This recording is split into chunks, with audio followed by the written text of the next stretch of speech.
Welcome everyone to today's Two Saints show with myself and my co-host Mark C. Mark H, sorry, not Mark C, I'm Mark C. My co-host Mark H. Greetings, Mark. How you doing? Yeah, it's been an okay week, mate. Loads for us to get stuck into. Absolutely. And it's been a good week, and I hope all the listeners are keeping safe and well. Absolutely. Yeah, and even though we're under these new guidelines, I hope everyone's sticking to the social distancing, but also getting a bit of exercise and enjoying a bit of sunshine. Yeah. Right, moving on. Coming up in today's show, we have Saints news, Project Restart and other football-related stories, and Saints transfer stories. Southampton, everyone. If you want the Two Saints podcast version of the show sent directly to you, please message our Two Saints show page on Facebook. So go on to Facebook, Two Saints Show, you'll find us, and we can give you the details there, and we can send the podcast to you directly once we've made arrangements with you. Also, the Two Saints Show is also now available on YouTube. And what you do is go to YouTube and find the Two Saints podcast show. Let's get that correctly. On YouTube, you'll find us there. We've got about 4 or 5 videos up at the moment. Our black logo with a white football and a red slash on it. So it's Two Saints Show. And once you go on there, you can go through. There's about 5 on there at the moment, including a really exclusive interview we did with Dean Hammond. So if you want to do that, check that out. It'd be fantastic. So it's Mark C and Mark H. Mark my word, they're here with everything in the Two Saints Show. It's the two Marks, C and H, on the Two Saints Show, Fiesta 95 FM. Right, hope you enjoyed those. Welcome back. Right, the first Saints news article link was Alex McCarthy's notebook, which is obviously his column that he does in the Daily Echo, Mark. Yes. And it's reflecting on the Saints game that actually was met with wild celebrations, led to wild celebrations, which was Saints obviously surviving against Swansea back in May 2018. Manolo Gabbiadini with the winning goal, Mark. And absolute euphoria from the away fans, and I believe you were one of them. Yeah, I was, mate. And this is why I wanted to bring it up. But I also went to Delhurst, if you remember that relegation tussle. But this one was, I have to say, it was completely different, right? Because there was the odd break in play when you tend to look around the stadium and you're looking at your fellow supporters, right? And the anxiety etched on people's faces for large periods of the game, and even when we were winning. And it was tension, unbelievable tension. Absolutely. It's hard really to put into words, but when you're supporting a team and you're looking at the people around you, and the anxiety of the whole situation is edged on everybody's faces, and the situation in the air was sort of, the whole situation was palpable. It was really palpable. Absolutely. And the one thing I'll always remember about it, Mark, was, right, I was in a wheelchair space. So I got to the wheelchair space and I thought to myself, well, if anything's a good omen, this is, because I didn't look at my ticket or anything, I just got into the stadium because we were late. There'd been an accident on the A34 just up past Newbury. Right. We were late getting into the stadium, and so was a lot of other Saints fans. Yeah. But got into the stadium, went to where my wheelchair space was, and etched in the wheelchair space was 76. Oh. Right, and the colour, right, because on the ground obviously it's black, right, but where you take the wheelchair space into, it was the colour of the numbers was yellow. Yeah. And I thought to myself, brilliant. I'll go wrong here. Absolutely. I'll go wrong here. You know? I mean, for me, there were a few things that stood out about that game. Was the fact that obviously we'd beaten Bournemouth a few weeks before that. And then obviously we played Everton, didn't we? And we conceded in the last minute, which was an absolute sickener. So, of course, the pressure was on, wasn't it? Because we were level on points with Swansea. There was the kerfuffle with the hotel, wasn't there? The issue with the hotel when we got there, they tried bit of gamesmanship, I think, from Swansea maybe. Oh, yeah. But also, for me, a couple of things that stood out from the game was Alex McCarthy's save from Jordan Ayew. Because he was putting it right in the top corner. One of Maka got down to it, turned it over. And even the Swansea fans were convinced that was in. And obviously the winner from Gabbiadini. But for me, also, the worst part of that, the 7 minutes of injury time. No. Which was the longest 7 minutes I've ever had in my entire life. Must have been a lot longer for you because you were there. Because like say, you know, I've been in the situation before where I've gone and watched them, you know, and there's been a lot on games, you know, relegation wise, but that one was, I don't know, it felt different as well because the anxiety did really look etched on, you know, people's faces. Maybe it was because it was a away game. You know, when it was Delhurst, there was a bit of distance between the two teams. Yep. You know, and we did sort of turn it into a home game rather than an away game. But I just, you know, it was, and it was desperate as well because Swansea, you know, it was a winner-take-all game. Oh, absolutely. It was almost a playoff game, wasn't it? You know, and it was just, it was just one of those games. And like I said, you were looking around at different periods where there was lulls in the games.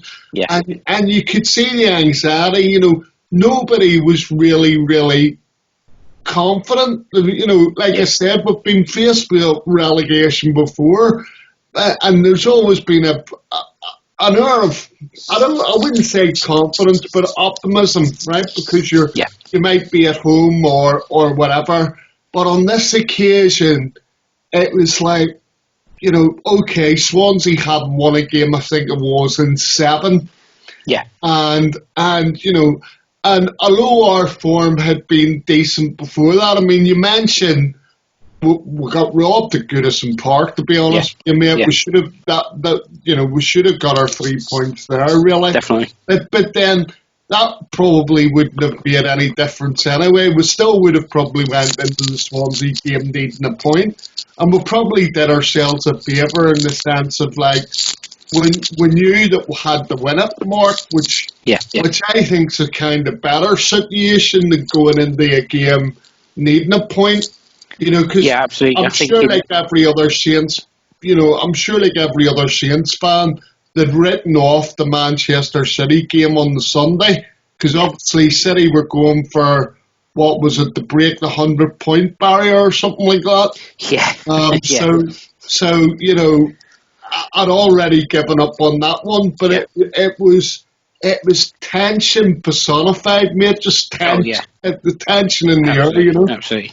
Anyway. Yeah, I mean, you know, I'll always remember Gabby for that goal, and obviously his contribution in the cup final against Man United. We sadly lost when he scored a hat trick. Yeah, he did score a hat trick. Don't care what anyone says, he scored a hat trick in that game. First hat trick for Saints as well, which was ironic in a way. Yeah, unfortunately we lost Gabby, but yeah, for me, I'll always remember him for that and always be grateful for that. I mean, he kept us up, so what can you say? Anyway, I mean, just on that, I mean, he was a quality. I thought he was a quality forward. I just thought a lot of the time, because he was quick thinking. Yeah, I think he was on a. You know, some of the players I just thought, because he was so quick thinking, that some of the players sometimes I didn't think were on the same wavelength as him. Yeah, I'd agree with that. I think he was because of that, really, but. Yeah, I think his teammates struggled to get on the same wavelength as him because he was very quick thinking, very intelligent footballer, and I also think he was badly managed, unfortunately. He had a string of managers who unfortunately managed him poorly, and as a result of that, it cost him his place in the team, and obviously it did cost him his career at Southampton. I was quite gutted when he left, to be fair, but it was what it was. Anyway, moving on to our next story, which is Ralph Hutton, who was described, I love the way he says this, described Saints community workout throughout the coronavirus crisis as absolutely outrageous. It's the Saints Foundation, the club's charitable arm, pledged 12,000 free meals to the city's most vulnerable citizens. They also revealed that 1,000 free matchday tickets will be available to NHS workers. Obviously, they've been doing the meals. They've had ex-Saints helping them out, likes of James Beattie is one of them. Other ex-players helping them out with distributing meals, obviously, which is absolutely fantastic. Again, really proud to be a Saints fan, but I absolutely love the way that Ralph described that. Absolutely outrageous. Yeah, no, it was you know, it was good to hear from him on that point. We're not going to go into it too much, Mark, because we've already had our say on how the clubs reacted.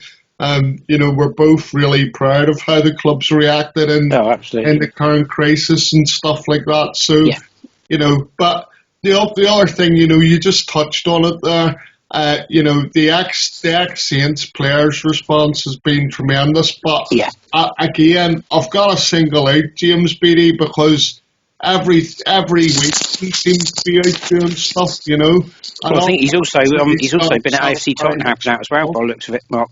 I only noticed today. So, regards to James, I agree with you, and I've only noticed today, to be fair, that he's been helping out AFC Tottenham as well, by the looks of it. Yeah. So, he's certainly been doing his part, and obviously he's living down here again now. He's quite local, I believe, now. So, I think if you're lucky enough, people, you may run into him every now and then walking his dog at Hamble, if you're lucky enough. AFC have a food bank down there, and obviously he's been helping there, but absolutely, he always seems to be, every week, I seem to be reading about him doing stuff, whether it's for the club or other football clubs in the area. So great stuff, really. Yeah, he was struck me as a great lad, James. And obviously a lot of us got to see some of the stuff he did with certain young lady that he met several years ago on the pitch. That he walked out on the pitch with, who was seriously ill, and the relationship he forged with her. So we're all aware that he's the sort of person who does quite a lot of stuff. He's quite benevolent, I think it's probably fair to say. So fair play to you, James, and one of those Saints players that I really looked up to. I thought he was a good role model for the youngsters. But just going back to the main crux, I mean, the club's response and the response of ex-players, just brilliant, and like we've said, it makes the likes of you and me, and we both know how cynical we can be at times, but it makes the likes of you and me proud to be Saints fans in the current climate, Yeah, and to be fair, given the fact we've had other concerns about other areas of the club, this is one area of the club that it's nice to see all the positive stuff, and it's nice to focus on that, because there has been a lot of negative stuff, hasn't there? So, 100%. Right, moving on to our next topic, which is Saints remain in support of Project Restart despite other clubs voicing their concerns. The Premier League's proposal would see football return behind closed doors in June, as long as the government give it the green light to do so. The key element of the Project Restart is it would mean clubs would have to play their remaining fixtures at neutral venue. It's believed there'd be 8 to 10 different grounds. I think they're having a few issues trying to resolve that, to be fair. But they're in support of it. Obviously, since that article was written, there's been much more of an update, and we're going to come on to that later in the show. Yeah, we shall, absolutely. So, I thought it was quite an interesting story. So we've moved on from that one now to our next story, which is Virgil van Dijk has lifted the lid on why he joined Saints, and surprise, surprise, the reason he joined was Ronald Koeman. Well, it's not rocket science, is it, really? I think we all know why he joined Liverpool.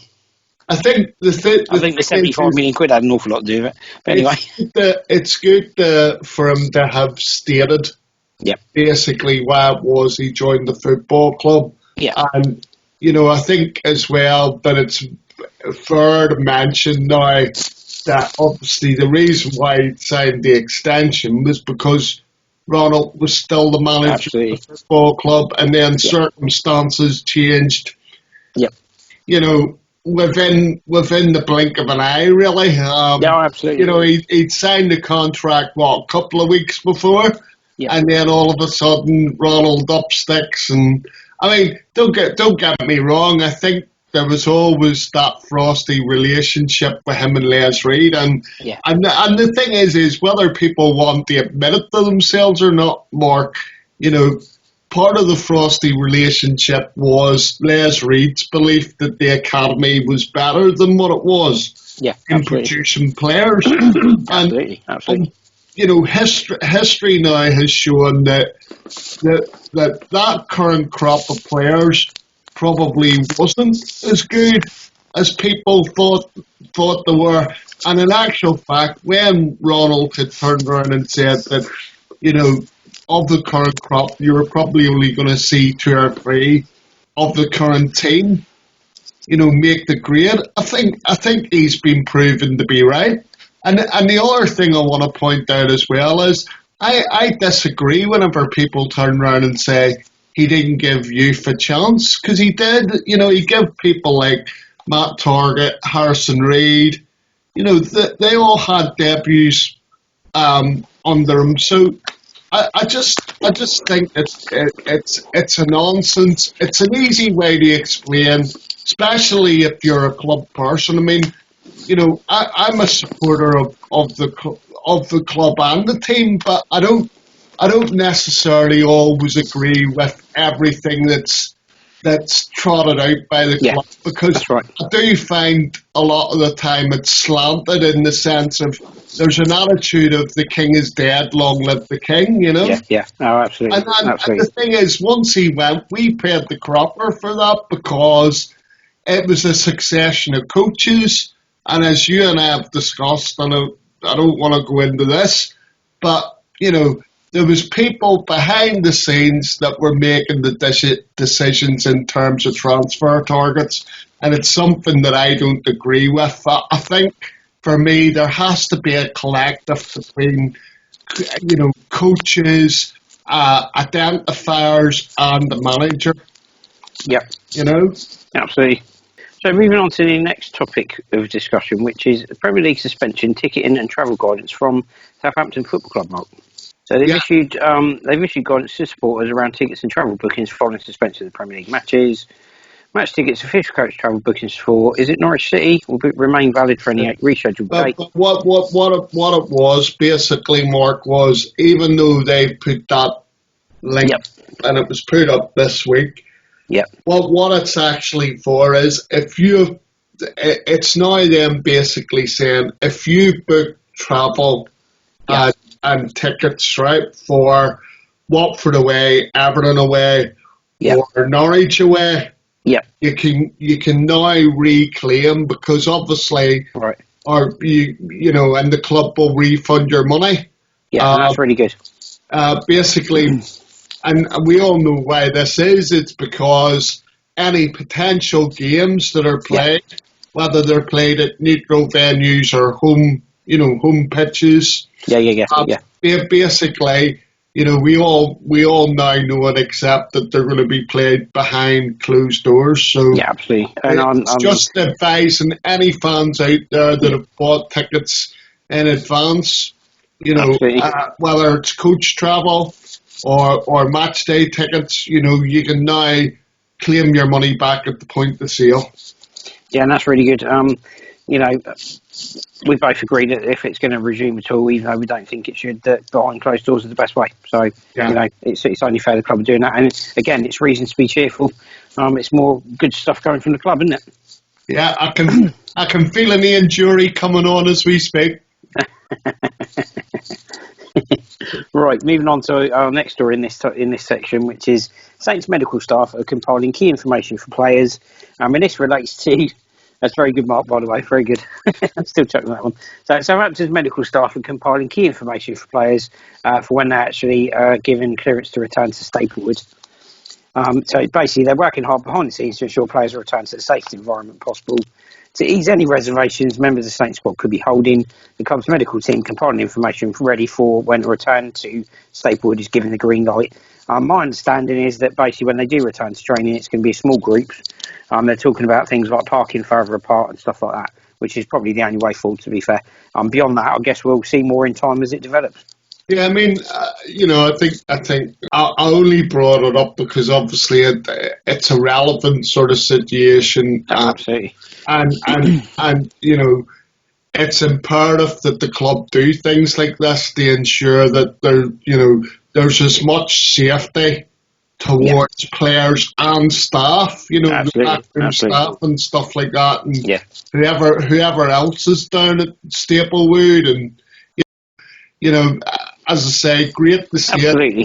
My take on it was that's obviously the best way forward, and your take on it was. My take on it was, the most important thing is the safety of the players and the backroom staff and the staff, obviously, that are based at Staplewood. Yeah. So anything that ensures, that there's due diligence in terms of care towards everybody concerned, at the training base is a very important thing. I mean, the other thing that I was going to go on and add was, this one was very interesting because I've seen that Wolverhampton Wanderers have actually installed a testing area Absolutely. Coronavirus. So players get tested as they come in and as they're leaving the premises of their training grounds, which I think, it's fantastic, for the players and the staff alike, Yeah, absolutely. Well, it's, and I'm led to believe that one of the stipulations for all clubs is the fact that players have to be tested twice a week. Yeah. So that's obviously one of the stipulations, I believe, for Project Restart, which is a really good thing. And, I said it's a bit unfair that professional footballers can get tested and the likes of us can't. But, I understand they've got to be tested because obviously they're in that environment where they will need testing because obviously, as we said, if one of them gets ill or God forbid, anything worse than that happens, then obviously they need to make sure they've done everything they can. So, that's obviously part of that. Right, that brings us to the end of our first section of today's show. So we're going to take a small break at the moment. It's Mark C and Mark H. Mark my word, they're here with everything in The Two Saints Show. The Two Saints Show here on Fiesta FM. Tune in every Thursday, 12 till 2 for informative football chat and great tunes. Right, welcome back everybody. Hope you enjoyed what we've been doing during the break. So moving on to our next topic, which begins with Project Restart and other Saints-related other football-related stories. So coronavirus, no professional sport in England until 1st of June at the earliest. That's across the board. So no professional sport, even behind closed doors, will be staged in England until the 1st of June at the earliest, according to the UK government. Government published a 50-page guidance document detailing how England will begin to ease lockdown measures.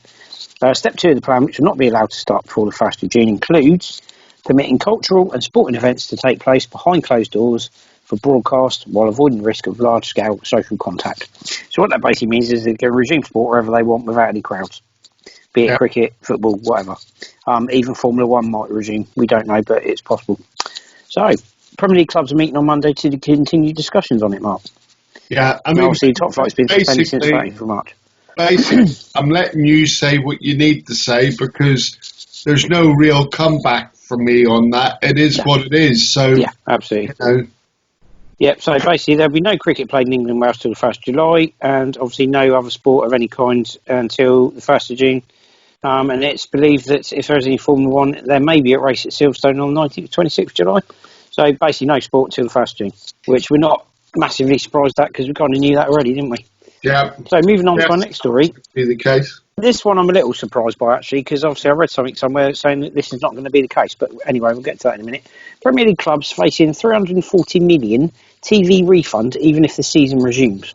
So apparently, because despite the fact that a lot of people are thinking because the Premier League season might get null and voided, that teams are going to have to repay money, clubs have been told they could have to repay an estimated $340 million to domestic and international broadcasters even if the season resumes behind closed doors. Yeah, I mean that for me, Mark, is absolutely ludicrous, and that just smacks of greed. It baffles me because I sort of sit there and think, so the season restarts to play the games, which is, it's all good news for the TV companies because obviously the thing that we haven't discussed is the revenues that TV companies get from whenever there's live football, because I've seen articles as I was compiling the show, and one of the big things is the advertisements that go on when so basically before a game, during a game, and after the game, the revenue advertisement slots for the TV companies when football's being played is absolutely huge. So,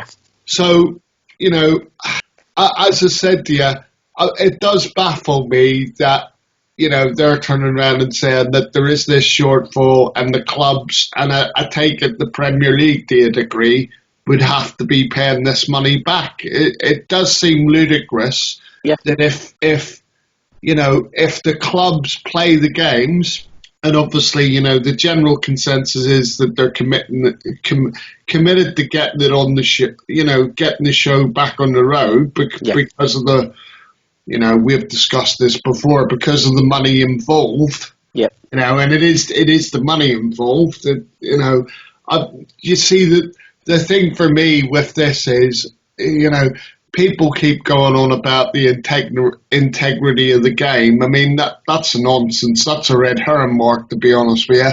Because if it was about the integrity of the game, it's as straightforward as there'd be no football taking place. But the thing is, they've kind of shot themselves in the foot as well, because Premier League Chief Executive Richard Masters previously predicted a loss of at least £1 billion if the Premier League failed to complete the 2019-20 season. And he said on Monday, we're able to update our clubs today on our situation with broadcasters, which is obviously confidential. Whatever happens, there's going to be significant loss of revenue for clubs. That's inevitable. We were able to paint a picture today about what would happen in various scenarios, playing out the season and not playing out the season, to allow them to have a picture of that as we stand in the early part of May. In terms of putting an estimate on it, I don't want to do that today. But hang on a minute, that's got nothing to do with the integrity of the game, has it? You just shot yourself right in the foot. No, I think you've basically told everyone with that statement that what you said about the integrity of the game's rubbish. The lines get blurred whenever people try to say, "Oh, the integrity of the game," because the integrity of the game under normal circumstances, if this was happening and there wasn't the huge amounts of sums of money that were involved, football wouldn't be taking place, and it is that simple. But then the thing is, with the statement he's made, if he was a politician and he'd come out and made that sort of statement, the government would be holding him back in going, what are you doing? You just completely undermined what we've said to everyone by making that statement, because what you've said is basically contradicting what we've said. So, moving on to the next topic, Crystal Palace chairman Steve Parish says that unless Premier League clubs can find a way to stage matches soon, it may be a very, very extended period before the top flight returns. Speaking on BBC One's Andrew Marshall, Parish said initial plans for league matches to be staged again from June may prove unfeasible. We'd be derelict on our duty if we didn't find a way to try and bring the game back, he said. It may prove beyond us. I don't think that would be a dereliction of duty. I think that would be doing what is sensible. Yeah, no, very much so. I mean, obviously I picked up on it because at the time there seemed to be this ambivalence towards, getting certain clubs definitely had an ambivalence. And again, Mark, right, this nonsense again about integrity, right?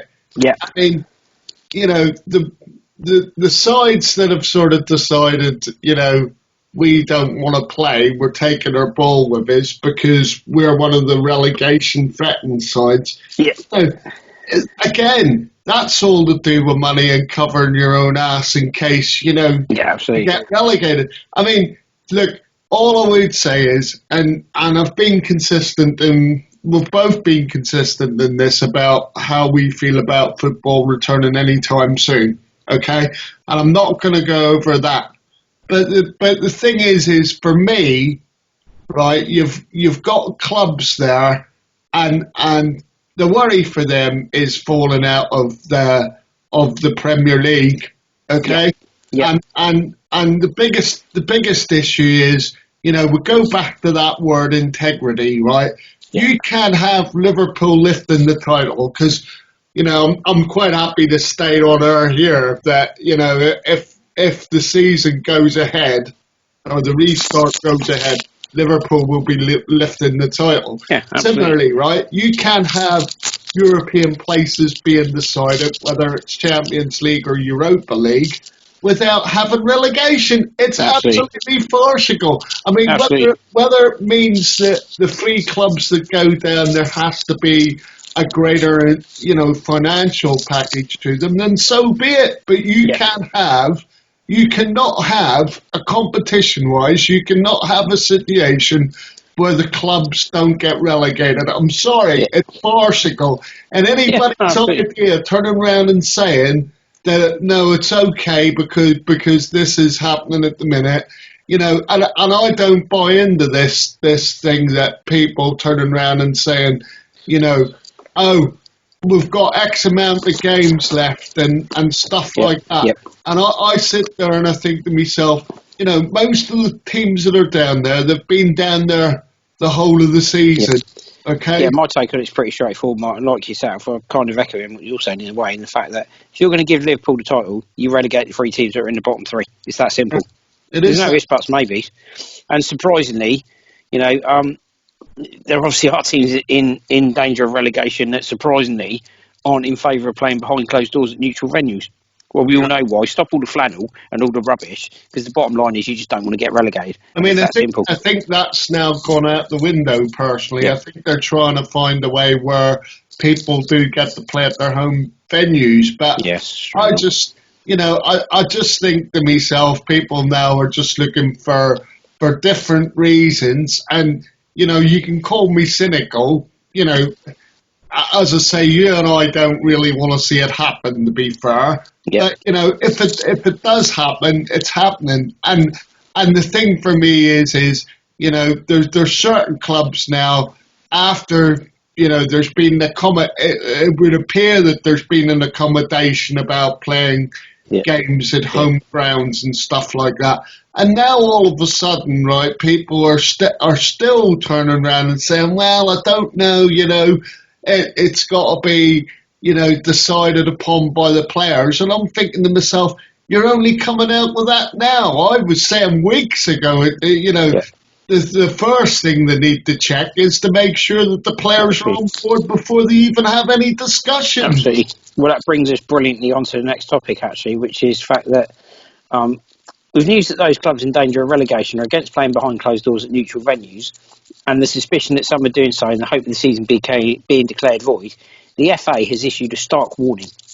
Premier League clubs have been warned by the FA that the 2019-20 season must be decided on sporting merit, thus ruling out the possibility of the season being declared null and void, with no relegation and an FA intervention at the teleconference meeting of Premier League executives on Monday.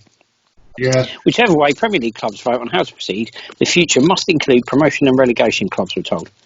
This means that runaway league leaders Liverpool would almost certainly claim their first title and 3 clubs would be relegated. Whether this is by the league being completed or ending of the league by a points-weighting system over the last 9 games yet to be decided, but those clubs at the bottom who were looking for a 6-team majority to vote against playing the season and hoping it being declared null and void would see them safe, now know this will not be the case.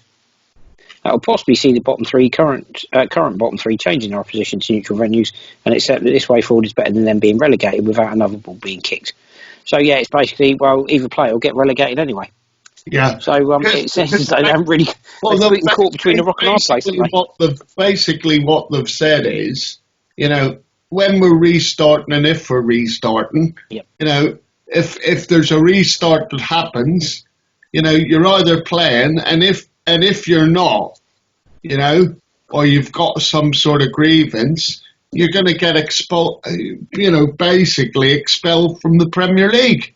Yeah, absolutely. That's basically what they're saying, because like we keep saying, Mark, the thing is people try to dress it up in different ways, right? Yeah. And I understand that there's a financial fear of getting relegated from the Premier League, but in a normal season, people would turn around and they'd be saying, yeah, okay, I know this is unprecedented, but I just think to myself, when people talk about the integrity of the game, well, that includes relegation, I'm afraid.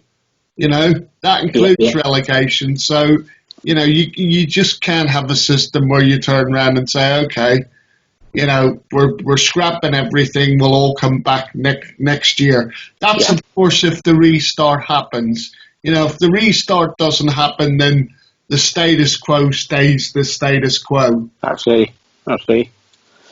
So moving on to, it's quite an interesting story, this one. This was in the Daily Mail, and this relates to, it basically starts by saying Saints stars were chastised.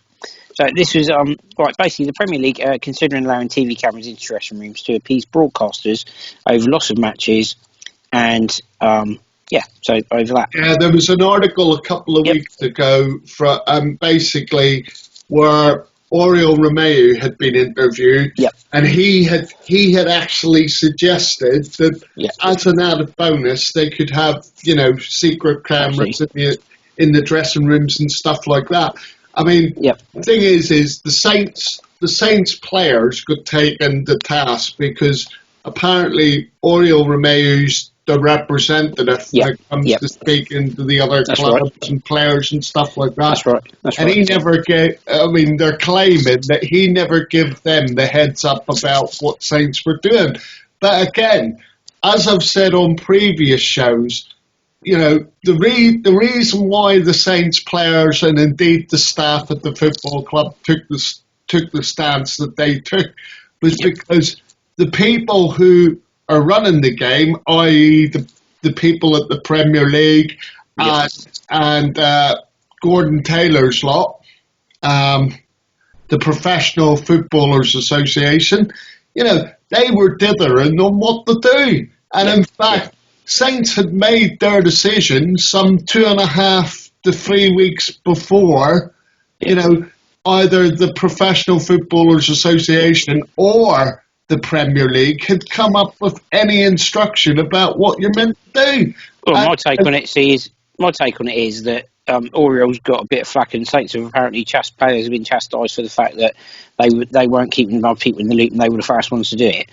My take on that is give your head a wobble, wind your neck in a little bit. The only reason you're giving Saints a hard time is because Saints were the first club to do it and they made you lot look stupid. That's the only reason you lot got it was only because the rest of the clubs weren't making decisions for themselves, because there was no guidance coming from those main bodies that run the game. There was no guidance coming. And the fact that bigger clubs, decided to put themselves on furlong, that just made a mockery of everything, to be honest with you. So, that was my take on it. I think it's just a case of lay off Saints. The only reason you lot have given Saints a hard time is the fact they were the first club to do it, and they made you lot look stupid. So give your heads a wobble, because it's ridiculous. It really is. Fair play Saints. They credit where it's due. They deserve to get credit for doing that. And whether it upset anybody else or not is neither in nor there. So the top division of Danish football is scheduled to resume on the 28th of May, with matches played behind closed doors. The Super League has been suspended since the 9th of March because of the coronavirus pandemic. AGF, Aarhus and Randers FC will play the first match of the resumed competition, with the regular season scheduled to finish on 26th of July.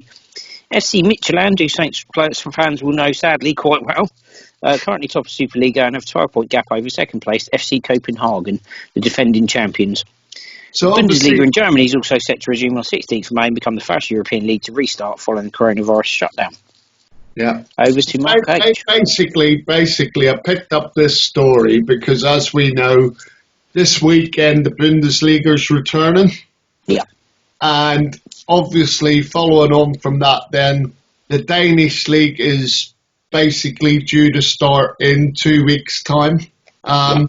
So, there is signs of life out there. Whether you agree with it or not, there is signs of life out there. And, and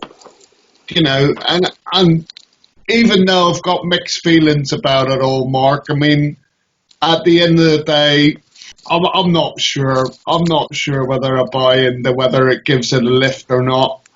Am I going to be in the mood for watching it? Probably not. If it's on the radio, I might listen to it. Let's see when we get to that point how I'm feeling and stuff like that. But absolutely. To me, football just shouldn't be taking place. I still feel that in relation to the deaths and everything else, I just feel that there should have been. And I'm sure going forward, there will be some sort of point system put into place that if we ever have anything like this again, they'll adapt that sort of, that kind of scenario to what's happening at the moment. Yeah, absolutely. So moving on to our next topic, Premier League. Police fearful of football crowds outside stadiums if the season restarts, Mark. Yeah, I kind of see where they're coming from, because I was worried about this myself. The fact that if you stage home games, you're going to get people turning up at your team's ground. But how? Because people are unfortunately silly at times. I was going to say, right? how given what's going on, how stupid do you have to be to do something like that? More exceptionally, but then when I see the scenes from certain areas of the country on VE Day and the amount of people that are out in street parties and stuff, it baffles me that people can be that stupid, because it is stupid and it is selfish and it's as simple as that. And if you're doing that, you're an idiot. So if you're one of those people that decides you're going to turn up at your club's ground because they happen to be playing there that day, despite the fact you can't attend, well, you're an idiot for doing it and you're putting people's lives at risk. Yeah, no other way of putting it. As well as your own, you've got to say as well as your own. But as I say, no, look, I'd be very surprised. Okay, there was a straw poll that I seen where there was key questions asked of the, they got 20 supporters together basically through a video call, right? And they were all asked 5 questions. And one of those 5 questions, Mark, was, you know, if your team was playing a home game at the stadium, you turn up outside, right? Yeah. And certainly amongst those 20, and it was a broad spectrum, right? Yeah. It was season ticket holders, it was even people that just watched it on the telly, right? So you're talking about a broad spectrum of support here. And to a man, none of them said that there would be, in fact, they all categorically stated that they'd be a million miles away from the stadium. Yeah. Absolutely. So absolutely. It does make you think to yourself, you do have to be some sort of Egypt, as they say where I come from, you know, to basically, you know, be stood outside a stadium. I mean, what's the point? You've got no chance of seeing anything. Absolutely. You know, you're diverting important emergency services, if you like, away from the job that they need to be doing in the current climate. So, you know, unless you're some sort of person who doesn't take any collective responsibility, why would you do it? Why would you do it? So that was, it was a YouGov poll, wasn't there? So it was basically football returning wouldn't boost morale during the pandemic, and that was a YouGov poll that obviously revealed that, which is what you've just covered, Mark. Yes, but no. The YouGov poll was more to do with football coming back. And I want you to read out the quote from Rose, it was, from that article, because her quote basically, you know, it encompasses how I feel about football coming back. Right, okay. So, Foreign Secretary Dominic Raab said last week the return of sports would lift the spirits of the nation. Rose, speaking on Lockdown Live, said, government is saying bring football back because it's going to boost the nation's morale. I don't give monkeys about the nation's morale, bro. People's lives are at risk. Football shouldn't even be spoken about coming back until the numbers infected or dying have dropped massively. It's absolute rubbish, we'll see. England teammate Raheem Sterling also has misgivings over the time of the return. The moment we do go back, it needs to be a moment where it's not just for footballing reasons, it's safe for not just us footballers, but the whole medical staff, referees. I'm guessing this is Danny Rose who's actually come out and said that, Mark? Yeah, sorry. Just checking that because it said Rose and I thought, hang on a minute. So yeah, Danny Rose has basically come out and said that. I can't repeat what he actually said because it's not broadcastable. Okay. But so Raheem Sterling's also said that he's got similar misgivings as well. So they've said it's not just about footballing reasons, it's safe for... It needs to be safe for not just us footballers, but the whole medical staff and referees as well. I feel like once that side of the people's safety and players' safety is secured and their well-being's looked after, then that's the right time to go back in. Absolutely, 100%. Bang on the money, I'd say. Yeah, for me, that's bang on the money. We'll move on to our next story, which is another link, which is a new one. It's the EFL Championship clubs aim for 25th of May training date return after conference meeting. What's your take on that, Mark? Well, interesting one, I think. Obviously, that's just a gear up because, from what I read, the plan is that they're hoping that the weekend, 14th, 13th, the 12th, so 12th's the Friday night. Yeah. Okay, Saturday's the 13th, Sunday's the 14th, Monday's the 15th. Yeah. They're hoping that weekend there will be a spate of live games from the Friday through till Monday. Got you. And they're also saying that it would appear that all the games of that weekend are going to be broadcast in some form, whether it's, a lot of it's still going to be pay-per-view with the Sky and BT channels. Yeah. But also, there's going to be free to air, and I'm led to believe that that's going to be through the YouTube platform. Right, got you. Fair enough then. So yeah, it seems that's the way it's going. That brings us to the end of that topic, series of topics for now. So we're going to take our last break for the moment, and we're going to be coming back with Saints transfer news. With Seaside and Oasis with Champagne Supernova. Right, welcome back, everybody. So we're starting the next section of topics by June the 23rd. Premier League clubs agreed that players' contracts ending next month can be extended to the end of the 2019-20 season, whenever that may be. But they've set a deadline, and it's an issue both Long and Saints will need to sort out. Before the crisis brought a halt to football, Daily Echo, along with other news outlets, reported the Irishman was set to extend his stay at St Mary's. Manager Ralph Hasenhüttl will draw a line in the sand and say contracts will only be discussed once his side reached 36 points, which they still haven't done yet. However, because of next month's deadline, Saints could be forced to abandon that way of thinking. The Premier League have given clubs three options, with its new chief executive saying the reason behind this move is so that clubs can complete the season with the same squad they had prior to the suspension. So it's about integrity, I'm guessing. One option available to Saints is to simply extend his contract till the end of the season. If they were to go down this route, it would mean the Irishman would become a free agent at midnight on Saints' final game of the season. As well as that, the contract has to be in identical terms with weekly wages in mind to the one he's on already. Another alternative, as was previously expected, is to give him a new permanent deal on the South Coast. This would eradicate any question marks over his future. The final option is the Saints don't offer him a new deal at all, meaning he becomes a free agent on June the 30th. Hasenhüttl has obviously gone on record and said how important Long has been to Saints this season, especially when it comes to Danny Ings scoring as many times as he has. So, it'd be interesting to see what they do, Mark, but obviously they've got three different options there. Yeah, I mean, my take on it would be, and I would have thought there's a broader anyway, that he basically stays on for the duration of the end of the season, whenever that is, because it's going to be beyond the 30th of June, which obviously would be when his contract runs out. But I would have thought there's already some sort of agreement in place there that it covers at least till the end of the season. Absolutely. But as I say, it's going to be an interesting one, because obviously there's other things happening in the striking departments.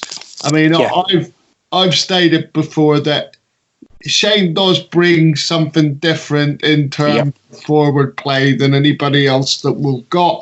The only issue you have with Shane is he doesn't hit the back of the net regularly enough. But absolutely.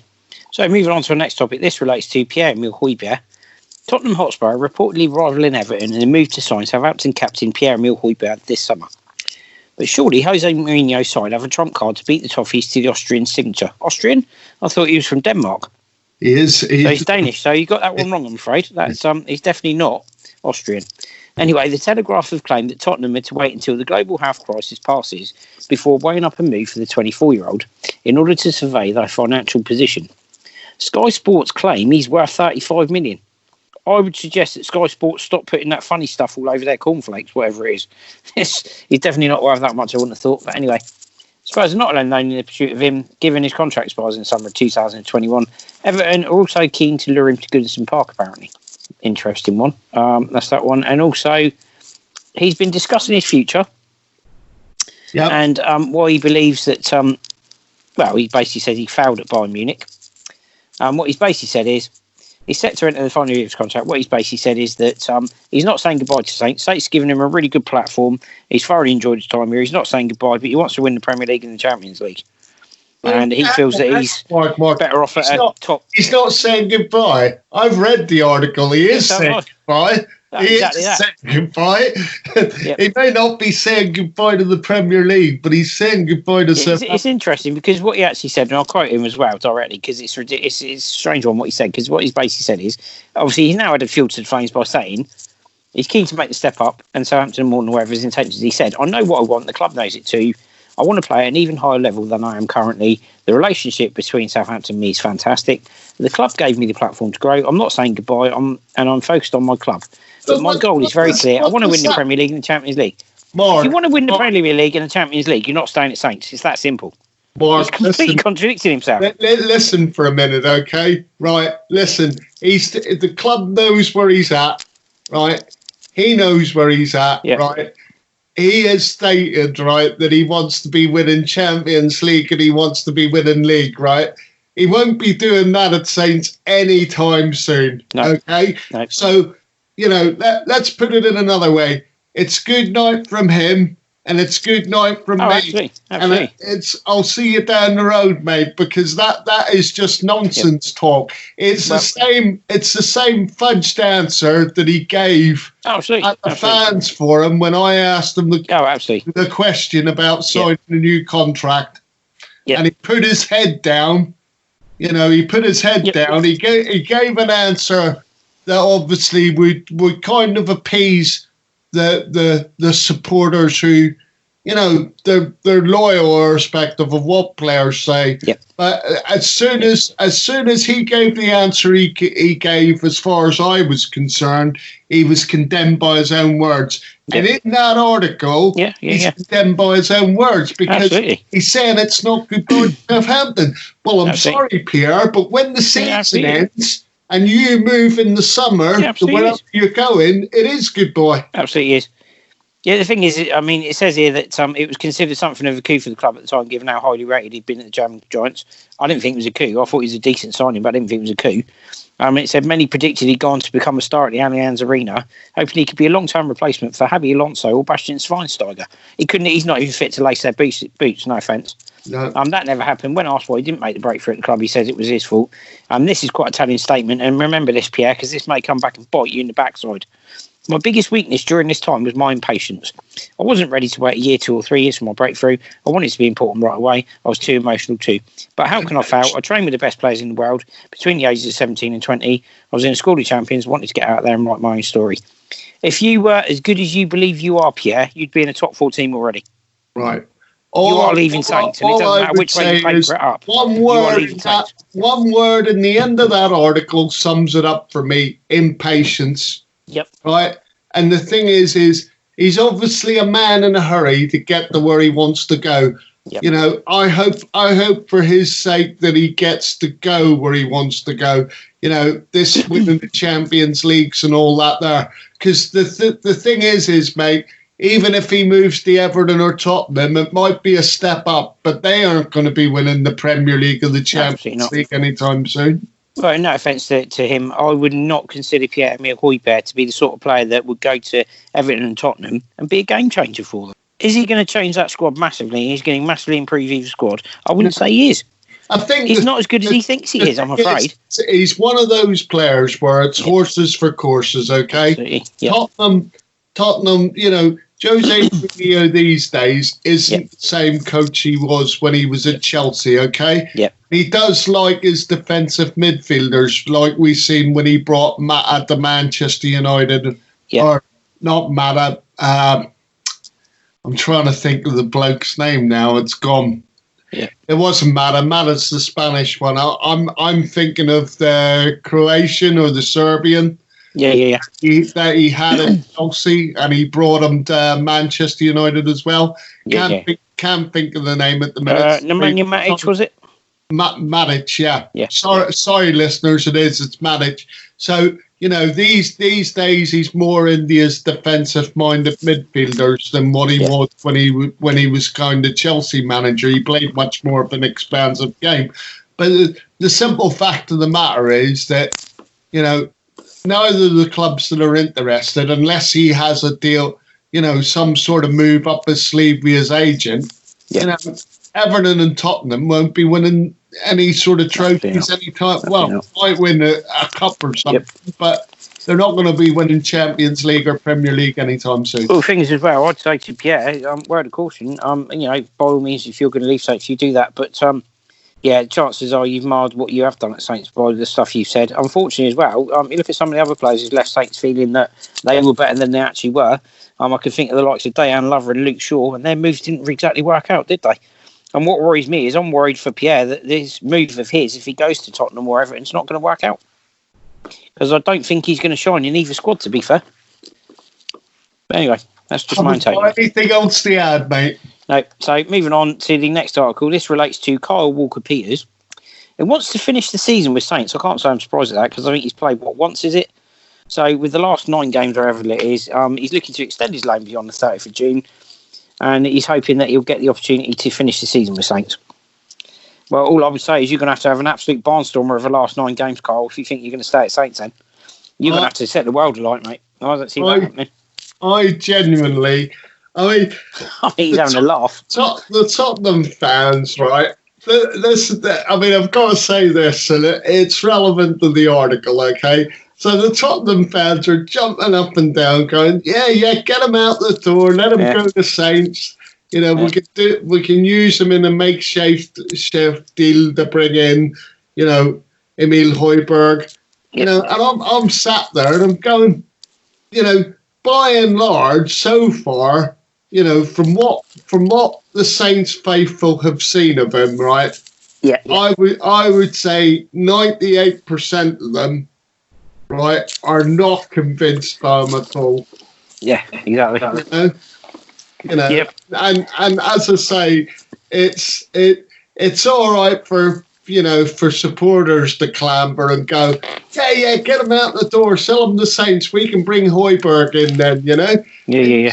You're sat there going, no, I don't think so.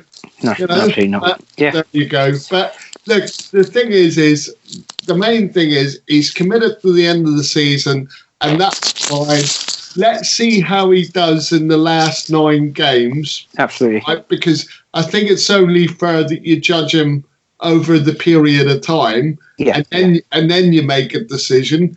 But as it stands at the minute, he hasn't put, you know, he hasn't set the world alight, and really at the end of the day, neither has he added anything really to the squad, which is important. Well, the other thing that's important to mention as well, while we're on the subject of transfers, and obviously he's part of that, is the fact that obviously there have been links with right backs who would be a better option. So I would say his time at Saints is probably done, Mark. Oh yeah, I mean in terms of Tottenham's evaluation for him, and the other right backs that we're looking at. I mean, obviously, you know, the guy from Belgium that you like, Mr. Joachim Marler. Yep. You know, he's cheaper at £11 million. You know, still too much. And we've got you know, the Dutch lad who you know, we haven't heard anything more, but I trust the Dutch website that obviously came out with the story that said they were in advanced talks, and I mean, he sounds like he's not going to cost the earth, Mark. Obviously, a position that we need to address, you know, going into the summer. No, definitely. So it's just a case of watch this space. Absolutely. So moving on to valuations and other things, Saints have joined Watford and Everton in the race to sign Barcelona defender Jean-Claire Todibo, according to Mundo Deportivo. It's reported Barcelona are listening to offers for the French centre-back as they look to raise funds in order to sign Neymar or Lautaro Martinez this summer. Barcelona is said to value the former Toulouse man at 23 million. Right, well, he won't be going to Saints for that amount of money unless we sell a huge amount of players. Yeah. And what worries me is they're going, he's from Barcelona, he'll be all right. Yeah, let's not make that mistake again. Yeah. Let's get a player who's actually decent, not a player who's just coming purely and simply because he's coming from Barcelona, Juventus or somewhere else. Let's not get carried away with the fixation about Barcelona. Exactly. Let's look at things in the sense of so Barcelona bought him last summer. Yeah. Okay. And they bought him from Nice or Toulouse in the French league. And he had been it was Toulouse. He had been basically progressing. You know, he'd been making loads of appearances for the age that he is. Yeah. And obviously Barcelona then made the decision to snap him up. Now, the thing is they've obviously seen that there's a deficiency with the squad or team going forward. Yeah. Right? And they've made the decision where he may be, you know, surplus the requirements. Yeah. My take on it would be, I agree with you. I mean, 23 million. Apparently, it's not just us and Watford. Everton are interested as well. Yes, if Everton are interested, they're probably going to pay the 23 million. Well, it also says he's been impressive since. It says he's been impressive breaking through since breaking through at League One side Toulouse, and has been immense while on loan at Schalke, and is considered by us as one of Europe's most talented defenders. That comes from Reed Southampton, obviously. Saints have a joint second most defensive record in the Premier League. Signing him could help solidify defence, and he seems to be a long-term target of Hasenhüttl's. Well, if he's long-term target, I would think you would have tried to sign him before now. All I would say is that at the beginning of last season there was the chance to sign him on loan, right? Not even permanently, okay? And obviously, I would have said because of finances, we plumped for Kevin Danso and not for him. That's what I'm imagining at the end of the day.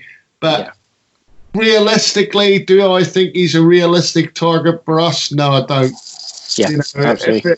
If 23, if they turn around and said tomorrow 15 million, then we might do it at a stretch. But absolutely. In relation to 23 million, I think that's beyond our scope unless there's a complete change of strategy over the summer and Saints are actually going to go out and spend some money in the window. Right. Well, moving on to the next story, this is obviously relates to Axel Disasi at Reims. Arsenal, not the only team looking at him. Saints are not the only team looking at him, sorry. Arsenal as well. Southampton also said to be interested in him. And Saints are reportedly confident of signing him, according to the Daily Mail. Reims president Jean-Claire Quillet spoke to L'Equipe and hinted that his star defender could be heading to the Premier League. That realistically should put Arsenal ahead of Southampton in the race for the defender, but some Gunners fans don't feel that way. They seem to believe that he's going to go to Saints and then move on to Liverpool. Shocker. So Axel, he looks a big unit, Mark. I've got to be honest. Yeah, when you think about the Jean Tolba article, right, and then you look at this, okay, this one's definitely one that would be more up our street. Admittedly, it's probably a case of, and I'm going to use Les Reed's words here, and I'm choking as I say them, but, it's probably a case of him coming to us, right, and us being a showcase club for his talents. Yeah. Right. Hopefully, he's going to have a couple of good seasons with us, and then he gets sold on to a bigger club. Absolutely. Something that still doesn't sit right with me, because I still say that you should be wanting to come to Southampton Football Club. Yeah. Yes, because you wanted the exposure of the Premier League, but because you want to come to the club to progress the club forward. That's on right. The pitch. Absolutely. But anyway, so my take on it would be that he's the more likely target. Absolutely. And I have a gut feeling that we are probably ahead in the queue, to be honest with you, because, if he's looked at historically in recent years, obviously the club's been a good platform for other foreign players. Yeah. To go on and further their careers at bigger clubs. Absolutely. Yeah, speaking of different things, wanting to favour your careers and whatever have you, Leeds United striker target Shay Adams set to be available for a knockdown fee this summer as transfer fees tumble, according to Football Insider. United had a 19 million bid for Southampton Ford accepted in January before a late change of heart from manager Ralph Hasenhüttl. That's quite stunning if it was a 19 million deal that they agreed.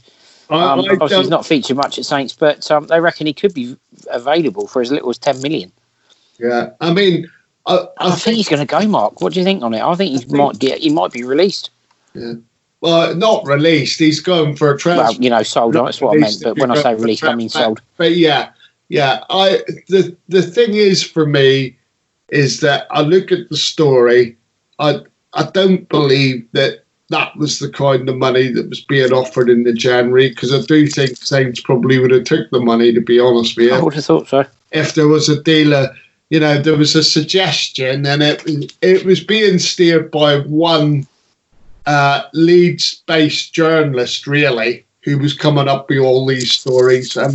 We had actually we'd been offered 20 million, but it was staggered, and obviously it was dependent on whether Leeds eventually got promoted or not. Yeah. So I have a degree of scepticism about whether there was any truth in any of those articles. Well, to be fair, the only thing that bothers me about that, and whether it was true, is the fact that obviously they signed Jean-Kevin Augustin on loan from RB Leipzig in January. Yeah. And they're committed to converting that deal into a permanent one if they get promoted. And the cost of that deal is believed to be around 18 million. And ironically about that whole scenario was that Kevin Augustine was was basically one of the targets that Saints was looking at when Ralph first came in the situ. Right. You know, there was a little bit. Obviously, there's a little bit of all the connections there, and whether it was true or not was debatable. Yeah, but anyway, absolutely. no. All I would say is that in terms of the knockdown price, would that surprise me that much? No, it wouldn't. No. You know, has he been as effective as you would have hoped in the first season? Probably not. Would I give him the second season though? Yes, I would. I would. I do think there is an adjustment there, but the thing is, you know, the suggestion is that Ralph's not really making a decision on him here, right? Because if you read the article, right, the suggestion was that the money was there, and I question whether the money was there or not. Yep. But you know, they're basically saying that Ralph had a change of heart. That's right. And the problem is sometimes in football you've got tough choices to make, and I do think there is a call to be made on Che Adams. You know, whether that's to keep him or whether that's to let him go. That's right. Who knows? Personally, I would prefer to see him stay at the football club. But then again, if other more talented footballers in that position became available for the kind of money that Saints would be willing to pay, absolutely, then he automatically, to my mind, would become surplus to requirements. I mean, I agree. I said to you that I wouldn't be against, and this hopefully would create some money for the club as well. But I wouldn't be against probably selling him and farming Michael Omofemi out on loan somewhere. Absolutely. I agree with that. Decent I agree with that. Him. Yeah, I agree with that. And then you can, then that shores up one or two spaces attack-wise. But the thing is the real crux of the matter, though, Mark, is that isn't where our transfer focus will be based. Absolutely not. Our transfer focus will be based at the back. You know, whether that's bringing in a right back, I would say yes. Bringing in a centre half, maybe even bringing in a left back, and obviously, right, with Lemina leaving, right, because I think that one will happen in the summer, and I think with Højbjerg leaving, they need at least to bring in one central midfield. I agree with that. I agree with that. And I base that basically on the fact that, for me, even though there's a lot of promise there, Will Smallbone still is not ready. Yeah, he's not ready yet. Well, we've alluded to the fact as well. There's one player coming up through the Saints ranks that you'd be looking at the moment who's one for the future is Olade Olunfunwa, who's the outstanding player of the crop, as you said. So he's one to keep an eye on, definitely. And he's somebody who can fill in at centre half and also play. Is it right back, I believe? Yeah, he can play. Don't forget the likes of Kane Ramsey and whatever. Mark got his colours now. Olunfunwa, superb. Trust me, listeners, he's better than Kane Ramsey. I don't care what they're saying. For me, in summary, regards to Che Adams, we can just get back to him because we're going a little bit off topic. We're trying to get back on where we were at the time. Yeah. Che Adams, for me, worryingly, in his first season at Saints, he's made less than an impact that Charlie Austin did, which is quite worrying, really. I'm just hoping this season he's going to kick on and he's going to become the sort of player that James Beattie says he's capable of being. Yeah. Obviously, James knows him very well. Maybe we can get James in and coach him at Saints. Haven't coached him at Birmingham City. I mean, that, you know, but as I say, there must be something about him. Yeah, absolutely. If he's being talked about in those terms, and you know, I've seen the article where James was talking about him about his time at Birmingham, and he is a good player. But sometimes, as you and I both know, sometimes it can be the environment that you're in, Mark. You know, sometimes you thrive in an environment, and sometimes you don't. No, absolutely, I agree with that 100%. Right, everybody, that's summed up everything we're covering on the Two Saints show today. So thanks everyone for tuning in. It's goodbye from myself, Mark C. But before we go, just like to remind everybody, obviously the podcast version of the show is now available. If you message us on our Facebook page, Two Saints Show, we can arrange to send you the podcast directly. You can also get the podcast on our YouTube channel. You go to YouTube and it's the Two Saints Podcast Show. And on there you will find about 5 editions of the podcast show we've already put up, including an exclusive interview with Dean Hammond. So check that out. And we will be back next week. Over to Mark H. Yeah, just wanted to say to everybody, stay well, stay safe, and make sure you follow the guidelines. I say that every time, but it's really, really important that we all meet up again at St Mary's and everybody's safe and well. Whenever that'll be. Absolutely. So it's good night from me. And it's good night from him. It's good night from me. I'd just like to say we're just going to play you out of our fantastic new exit music, which I'm sure in time is probably going to become affectionately known as When the Two Saints Go Marching In, which has our own take on the Saints Go Marching In. And we'll see you next week. See you next week, people. Bye.